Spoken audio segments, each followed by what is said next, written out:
Welcome guys, कैसे हो आप सभी। तो ये हमारा फिजिक्स का एग्जाम है। आपका एग्जाम कैसा गया आज कमेंट करके बताना, और कैसा रहा एग्जाम। ठीक है, जैसा एनालिसिस चल रही है आपने देखा कि भी एग्जाम काफी कॉम्प्लिकेटेड था, टफ लैंग्वेज थी, डायरेक्ट क्वेश्चन पुट अप नहीं किए गए थे। आपने कितने मार्क्स का किया, आप कितना एक्सपेक्ट कर रहे हैं, कितना अचीव कर सकते हैं, सभी अपना स्कोर बताएंगे। और देखो, मोस्टली जो एमसीक्यूज हैं या फिर जो भी क्वेश्चंस हैं वही वही कॉन्सेप्ट रहता है जो हमारा बुक से रहता है, जो आपको बताया था हमने कि भी बुक का कॉन्सेप्ट आपको अच्छे से करना है। और वैसे ही हमने अपनी फॉर्मूला बुक में भी इंक्लूड किया था। तो काफी क्वेश्चंस हमारी फॉर्मूला बुक से भी आए हैं यहाँ पर। और देखो 100% तो कहीं से नहीं आता, कोई भी नहीं बता सकता आपको, क्योंकि क्वेश्चन का क्या होता है, कॉन्सेप्ट सीखने के बाद आपको खुद अप्लाई करना होता है। इसीलिए जो क्वेश्चंस हैं हमारे वो डायरेक्टली नहीं पुटअप किए गए। जिसने बच्चे ने अच्छे से डीपली कॉन्सेप्ट को किया है उसने ही क्वेश्चन को किया है। ठीक है, वही क्वेश्चन कर पाया अच्छे से। तो काफी बच्चे परेशान भी हो रहे हैं क्वेश्चन पेपर से कि भी क्वेश्चन पेपर बेकार हो गया है, ये वाला तो बिल्कुल डिस्ट्रॉय हो गया हमारा, खराब गया। तो देखो बिल्कुल भी टेंशन ना लें, फिजिक्स का पेपर थोड़ा सा हो जाता है ऐसा, फिजिक्स और मैथ्स में बच्चे काफी मिस्टेक कर देते हैं। लेकिन अब जो आपके एग्जाम रिमेनिंग है उनको आप अच्छे से दीजिए। और देखिए भी इसमें हम इसके आंसर की देखते हैं कैसे क्वेश्चन हैं इसमें। अब तो अभी मोस्टली सभी बच्चों ने देख लिया होगा, लेकिन यहाँ पर आपके लिए हम डिस्कशन करने वाले हैं क्वेश्चंस का। तो देखो जैसे फर्स्ट एमसीक्यू है, इसमें फर्स्ट एमसीक्यू सिंपल एमसीक्यू ये बोल रहा है कि a body is acted upon by two equal and opposite forces. Equal and opposite forces से बच्चे इसमें कह रहे हैं कि डी हो सकता है, डी भी तो हो सकता है कि बॉडी क्या कर सकती है, रोटेशनल मोशन के साथ लीनियर मोशन भी कर सकती है इक्वल एंड अपोजिट डायरेक्शन में अगर हम फोर्सेस लगाएं। लेकिन ये वाला केस नहीं है, ये वाला केस नहीं है। ये केस है हमारे पास जैसे हम क्या करते थे, मोमेंट ऑफ फोर्स में कर देते, क्लॉकवाइज एंड एंटी क्लॉकवाइज वाला केस। ठीक है, तो इसमें क्या होता है, ओनली रोटेशनल मोशन। इसका बी आंसर होगा। ठीक है, आपने बी टिक किया या डी टिक किया कमेंट करके बताना। नेक्स्ट आप देखिए इसमें सेकंड, और फिजिक्स का एग्जाम होता ही कुछ ऐसा ही है, ये आपको कंफ्यूजन क्रिएट करता है।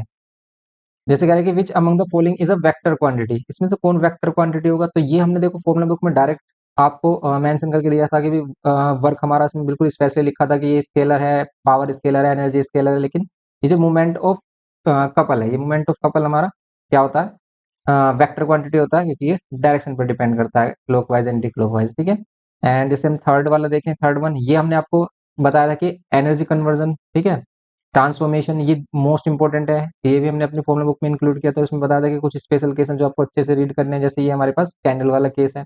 कैंडल में क्या होता है, केमिकल एनर्जी किसमें चेंज होती है, हीट प्लस लाइट एनर्जी में होता है। तो ये सिंपल क्वेश्चन है, आपने किए होंगे सभी ने, मोस्टली ने सी टिक किया होगा बच्चों ने।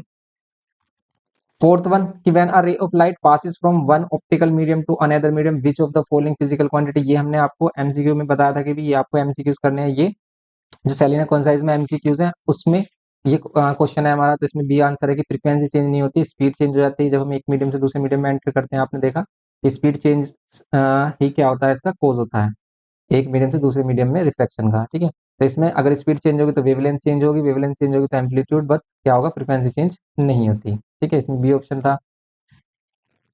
फिफ्थ में कि which one of the following combination is the correct ascending order. तो देखो ये वाला एक्सप्लेन किया था हमने कि आपको ये वेवलेंथ का असेंडिंग या डिसेंडिंग ऑर्डर आ जाए तो क्या होता है हमारे पास, जी एक्स यू वी, ये कल ही बताया था हमने लास्ट लेक्चर में, X U V and I M R, ये इसके अकॉर्डिंग होता है। तो जी पहले गामा रे आएगी हमारे पास, और फिर ये एक्स रे, और फिर ये हमारे पास विजिबल रे है। तो इसमें देखो गामा रे के बाद विजिबल रे गिवन किया, एंड विजिबल रे के बाद क्या गिवन किया, माइक्रो वेव्स। ठीक है, तो ये इसमें ए ऑप्शन करेक्ट हो जाता है। तो सिंपली हम इसको इस टाइप से ट्रिक से याद रखते हैं। And sixth, for a lever, lever के लिए a graph is plotted with a load on Y axis. ठीक है, वाई एक्सिस पर क्या लिया गया है, वाई एक्सिस पर लिया गया है लोड, एंड एक्स एक्सिस पर क्या लिया गया है, एक्स एक्सिस पर है हमारा एफर्ट। ठीक है, एक्स एक्सिस पर है एफर्ट। और आपको पता है कि इसका स्लोप क्या करेगा, तो स्लोप एम इजिकल्स टू क्या होता है, अभी एम इजिकल्स टू होता है ना, Y two minus Y one and X two minus X one, mathematics में किया आपने। तो यहाँ पर क्या होगा, change in Y upon change in X कह सकते हो आप। तो यहाँ पर चेंज इन वाई, ये लोड होगा और ये एफर्ट होगा। तो लोड अपॉन एफर्ट आपको बताया था क्या होता है, ये L E, load upon effort L E बताया था आपको, ये मैकेनिकल एडवांटेज को शो करता है। Seventh one, for a real image formed by a convex lens ratio. देखो ये आपको बताया था कि ये केसेस आपको अच्छे से करने हैं कि कहाँ पर ऑब्जेक्ट रखे, कहाँ कैसी इमेज बनेगी। अब देखो इसने रेशियो कैसे दिया, अब इसी से हम इमेजिन कर सकते हैं कि अगर ये 2:5 है, दैट मीन्स इमेज छोटी है और ऑब्जेक्ट बड़ा है, मीन्स ऑब्जेक्ट को कहाँ रखें कि इमेज छोटी बने। तो हमने जो केसेस देखे थे कॉन्वेक्स लेंस में, तो क्या है हमारे पास, ये F1 होता है और ये 2F1 होता है। तो जैसे-जैसे ऑब्जेक्ट पास रहता है, जैसे-जैसे ऑब्जेक्ट पास आता रहता है वैसे इमेज बड़ी बनती है। लेकिन जैसे हम पीछे रखते हैं, जैसे मान लेते हैं इन्फिनिटी पे रखते हैं तो फोकस पे बनती है F2 पर पॉइंट साइज़, और बियॉन्ड 2F1 रखते हैं तब ये बनती है हमारे पास F2 एंड 2F2 के बिटवीन, लेकिन कैसी बनती है? डिमिनिश बनती है, छोटी बनती है, साइज़ में कैसी बनती है? डिमिनिश बनती है, छोटी बनती है, ठीक है? तो ये हमारे पास केसेस हैं, ये छोटी बनती है हमारे पास, क्या बनती है? बियॉन्ड 2F पर, ठीक है? बियॉन्ड 2F पर ये क्या बनती है? छोटी इमेज बनती है हमारी, ये है 7th का B. Next 8th, a ray of light is incident normally on a face of equilateral prism, ठीक है? एक रे ऑफ लाइट है जो क्या है? इक्विलेटरल प्रिज्म पर आ रही है हमारी, the ray gets totally reflected at the second refracting surface. तो ये क्या हो रही है हमारे पास? टोटली रिफ्लेक्ट हो रही है सेकंड रिफ्रैक्टिंग सरफेस में। तो इक्विलेटरल प्रिज्म में हमने बताया था केस, अगर ये नॉर्मली इंसिडेंट होती है तो भाई नॉर्मली सिंपली पास हो जाएगी इसमें, यही 60 डिग्री है हमारे पास, ये 60 डिग्री है, तो देन ये कितना होगा? अगर ये 90 है हमारा तो ये 30 होगा। और अगर इसमें हम नॉर्मल ड्रॉ करते हैं, ये नॉर्मल ड्रॉ करते हैं, मीन्स ये 90 होती है यहाँ पर, तो ये कितना होगा? 60, और ये 60 हो जाएगा। अगर ग्लास में एंगल 42 से ग्रेटर हो जाता है तो टोटल इंटरनल रिफ्लेक्शन होगा, तो सेम 60 डिग्री पर ये रिफ्लेक्ट हो जाएगी। ओके, तो यहाँ पर ये फिर अगेन 90 बनेगा और ये 60, लेकिन इसमें बोला है कि the total deviation produced by the path of the रे, टोटल डेविएशन ये इस टाइप से इसमें पास होनी चाहिए, लेकिन ये डेविएट होगी तो हमारी क्या होगा? टोटल जो डेविएशन होगा इसमें कितना हो जाएगा हमारे पास? टोटल डेविएशन हमारे पास इसमें 60 डिग्री हो जाएगा। तो टोटल डेविएशन हम कैसे फाइंड करेंगे हम? तो टोटल डेविएशन फाइंड करेंगे हमारे पास जो सिंपल है कि ये वाली जो रे है हमारे पास इंसिडेंट रे, ठीक है? इंसिडेंट रे एंड ये रिफ्रैक्टेड रे, इनके बिटवीन एंगल थे 120, ये कितना हो जाएगा हमारे पास? ये एंगल हो जाएगा 60 डिग्री, ये वाला एंगल होगा डेविएशन, ठीक है? कितना डेविएशन हो रहा है इसमें, सिंपली ये कह सकते हैं आप।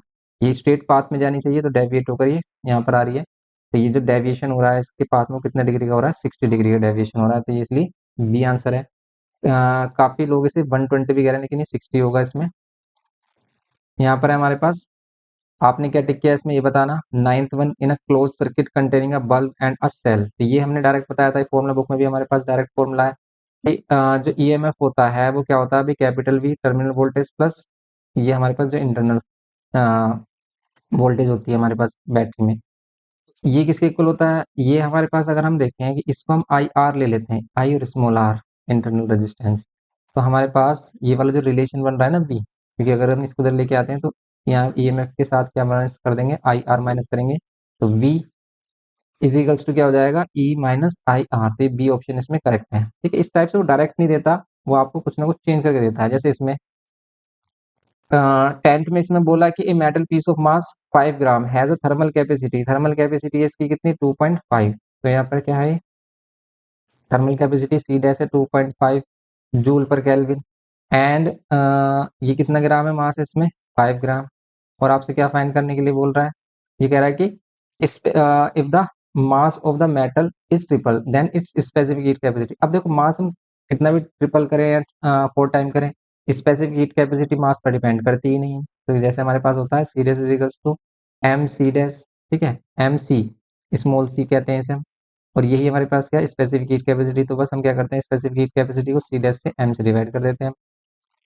सी डैश को स्पेशली अगर हम एम से डिवाइड करते हैं तो सी डैश हमारे पास क्या है? 2.5, और उसको डिवाइड करेंगे हम 5 से, कितना मिलेगा आपको? ये मिलेगा 0.5। तो 0.5 डी आंसर होगा, 0.5 जूल पर ग्राम पर केल्विन। ये होगा इसमें 10th में। नेक्स्ट अगर हम देखें 11th, assertion as a level of, यहाँ पर क्या है कि ये क्वेश्चन कट हो गया थोड़ा सा, लेवल ऑफ वाटर, ठीक है? लेवल ऑफ वाटर राइज होगा तो pitch of the sound gradually increase, तो यस इसमें pitch of the sound gradually increase होती है, ठीक है? And frequency of a sound is inversely proportional to the length of water column, ठीक है? जैसे जैसे वाटर कॉलम की लेंथ क्या होगी हमारे पास? इंक्रीज होगी तो फ्रीक्वेंसी डिक्रीज होगी, या फिर वाटर कॉलम डिक्रीज होगा तो फ्रीक्वेंसी इंक्रीज होगी। इस टाइप से कह रहा है, तो इसलिए ए ऑप्शन इसमें करेक्ट है, ठीक है? एंड देन इसमें हमारे पास क्या है? 12th में देखो, इसको देखो ध्यान से, इसमें सीरीज है, पैरेलल कनेक्शन है। तो अगर हम देखें ये हमारे पास शेल है, ठीक है? ये शेल है, अगर एक टर्मिनल इसका इधर कनेक्टेड है, इसके नेगेटिव से कह सकते हैं, और इसका एक पॉजिटिव है, एक पॉजिटिव से कनेक्ट है, तो एक डायरेक्टली नेगेटिव से, एक डायरेक्टली पॉजिटिव से, तो इसे पैरेलल कनेक्शन कहते हैं। ऐसे सेम इसको, और आप इसको ऐसे भी तो समझ सकते हैं कि अगर ये इधर इस साइड से हो जाए कि यहाँ पर एक आ जाए कनेक्ट हो जाए, और यहाँ पर एक कनेक्ट हो जाए, तो ये क्या होगा हमारे पास? ये पैरेलल कनेक्शन होगा, ठीक है। तो ये पैरेलल और सेम एज इट इज, ये इसको आप इधर लगा लो, पैरेलल कनेक्शन हो जाएगा। सेम ही केस है हमारे पास ये, तो दोनों ही केस हमारे पास सेम है, पैरेलल कनेक्शन होगा, parallel in both the circuit. फिर नेक्स्ट देखें हम इसमें, नेक्स्ट है हमारे पास 13th है इसमें कि a radioactive element P emits alpha particle. तो ये हमने आपको बता रखा है कि भी इसमें से क्वेश्चन बनता है हमारे पास, लेकिन इसमें डायरेक्टली नहीं। अब इसने देखो इसमें क्या कर दिया, केमिस्ट्री भी लगा दी इसी में, इसने केमिस्ट्री भी लगा दी इसने कि पीरियोडिक टेबल। ये क्वेश्चन वैसे इस टाइप से इसने पीरियोडिक टेबल में डाल दिया, हमने केमिस्ट्री में डाल दिया, इसी को कॉम्प्लिकेटेड बना दिया क्वेश्चन। तो जिसने केमिस्ट्री का रिवीजन नहीं किया होगा वो फंस जाएगा भाई इसमें क्वेश्चन, या फिर उसका कंसेप्ट आपको याद नहीं आया होगा। तो यहाँ पर क्या होगा हमारे पास, सिंपल, अगर कोई भी पी एलिमेंट है, ठीक है, तो उसमें क्या करते हैं, पी एलिमेंट है तो उसका जो मास होता है हमारे पास वो कितना हो जाता है, अल्फा क्या होता है हमारे पास, इमिशन होता है, मास 4 कम हो जाता है अगर ये क्यू बन रहा है, और एटॉमिक नंबर 2 कम हो जाता है। एटॉमिक नंबर 2 कम होगा तब ये हीलियम न्यूक्लियर निकलता है हमारा, हीलियम एटम, ठीक है। तो इसी को हम अल्फा पार्टिकल भी कहते हैं। बस इसमें क्या होगा, अगर मान लेते हैं भाई ग्रुप है हमारे पास, 18 ग्रुप होते हैं, 1 2 3 4 5 6 18। अब ये पी एलिमेंट अगर यहाँ पर है हमारे पास, पी एलिमेंट यहाँ पर है, उसके 2 कह सकते हैं आप प्रोटॉन यहाँ से रिमूव हो रहे हैं, तो हमारे पास क्या होगा, ग्रुप में क्या हो जाएगा, लेफ्ट हैंड साइड में 2 पीछे हो जाएगा, तो ये हो जाएगा 2 group to the left of P, P के 2 ग्रुप पीछे हो जाएगा, इसलिए इसमें डी ऑप्शन है, तो ये होगा इसका आंसर डी। तो इस टाइप से इसमें कॉन्सेप्ट के अंदर कॉन्सेप्ट डाला है, और फिर देखो फिजिक्स में केमिस्ट्री इंक्लूड कर दिया इसने। क्वेश्चन पेपर तो आप ये नहीं कह सकते कि भाई हम ईजी है, मोस्टली बच्चों को कंफ्यूजन हुआ है इसमें, क्योंकि कॉन्सेप्ट बिल्कुल डीपली यहाँ पर किया है इसने, पुट अप क्वेश्चन जो किए हैं। अगर आपको क्वेश्चन पेपर डिफिकल्ट लगा है तो आप बताना कमेंट करके, और आपने कितना किया ये भी कमेंट करना। अब जैसे इस हमारे हमारे पास है कि ये स्पेसिफिक हीट कैपेसिटी गिवन किया है, तो देखो स्पेसिफिक हीट कैपेसिटी ये हमारे पास है, और सबसे कम स्पेसिफिक हीट कैपेसिटी है यहाँ पर लेड की। लेड ही इसमें क्या होगा, इसका आंसर होगा, क्यों, क्योंकि जितना स्पेसिफिक हीट कैपेसिटी कम होगी उतना ही वो ज्यादा हाईएस्ट टेम्परेचर पर पहुंचेगा, मीन्स एकदम से हीट क्या करेगा, अटेन करेगा।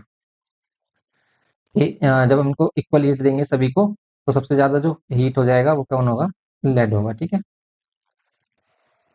यहाँ पर the following figure shows a small bar magnet falling freely through a copper ring. तो इसमें देखो ये लेंज लो वाला कंसेप्ट यूज होता है कि अगर हमारे पास ये रिंग है, ठीक है, इसमें अगर हम एक क्या लेके आते हैं, मैग्नेट को ऊपर से छोड़ते हैं, फ्री फॉल करते हैं इसमें, तो क्या होगा, तो लेंज लो कहता है कि जैसे ही आप मैग्नेट को पास लेके आओगे, जैसे आप इसके नॉर्थ पोल को इस रिंग के पास लेके आ रहे हो, तो क्या करेगा ये, इसको अपोज करेगा, अपोज करने के लिए इधर भी नॉर्थ बनना चाहिए। और अगर इधर नॉर्थ बनेगा तो नॉर्थ का मीन्स क्या है, एंटी क्लॉकवाइज। नॉर्थ का मीन्स क्या है, एंटी क्लॉकवाइज। भाई नॉर्थ कब बनता है, नॉर्थ कब बनता है हमारा, जब ये क्या होता है हमारा एंटी क्लॉकवाइज, तो एंटी क्लॉकवाइज। और ये कह रहा है कि the direction of the induced EMF will be, induced EMF का डायरेक्शन क्या होगा कि for the observer a observer के लिए, ए ऑब्जर्वर के लिए भाई ये डायरेक्शन क्या होगी, एंटी क्लॉकवाइज होगी, अगर वो ऊपर से देख रहा है, समझ रहे हो आप। और अगर यही मैग्नेट हमारे नीचे से निकलती हुई जा रही है, और ये साउथ और ये नॉर्थ, जैसे मैग्नेट नीचे की तरफ आएगी तो ये साउथ। अब ये क्या करेगा, जैसे ये दूर जाता है इसे, तो ये इसे दूर जाने से रोकता है, तो इसे पास आने की कोशिश करेगा तो नीचे नॉर्थ बनाएगा, समझ रहे हो आप। फिर नीचे नॉर्थ बनाएगा ये, समझ रहे हो। फिर नीचे नॉर्थ बनाएगा, जैसे ही बाहर निकलेगा तो इसका नीचे नॉर्थ बनेगा, नीचे नॉर्थ बनेगा तो ऊपर साउथ बनेगा, ऊपर साउथ बनेगा तो ऊपर ये क्लॉकवाइज हो रहेगा, क्योंकि ऊपर से देख रहे हैं ना, हम इसे नीचे से नहीं देख रहे हैं। तो अगर इसको हम एक बार ऊपर से देखें तो यहाँ पर एंटी क्लॉकवाइज, नीचे देखें तो फिर एंटी क्लॉकवाइज, लेकिन इसको ऊपर से देख रहे हैं दोनों केसेस में। तो जब ये ऊपर से नीचे गिरेगा तो पहले आपको एंटी क्लॉकवाइज दिखेगा, और जब ये नीचे से बाहर निकलेगा तब ऊपर साउथ दिखेगा, तो साउथ में क्लॉकवाइज दिखेगा, तो पहले एंटी क्लॉकवाइज और फिर क्लॉकवाइज। तो ये है इसमें C option, anti clockwise when magnet is above the ring, clockwise when magnet is below the ring. तो देखो डायरेक्ट नहीं दिया इसने, यहाँ पर भी कंफ्यूजन क्रिएट की है। तो बस ये इसके एमसीक्यूज थे, और आगे के जो भी क्वेश्चंस हैं उनको हम डिस्कस करेंगे अगर आप बोलते हैं, ठीक है। ये हमारा एमसीक्यूज का डिस्कशन हो गया, और अगर आप कमेंट करते हैं तो इसके फुल जो एनालिसिस है उसको करेंगे। ओके, तो मिलते हैं नेक्स्ट लेक्चर में। वीडियो इन्फॉर्मेटिव लगा तो प्लीज़ लाइक करें, शेयर करें अपने फ्रेंड के साथ, और इसके फुल सॉल्यूशन के लिए कमेंट करें। अगर आप कमेंट करते हैं तो इसका फुल सॉल्यूशन अपलोड करेंगे। Thanks for watching.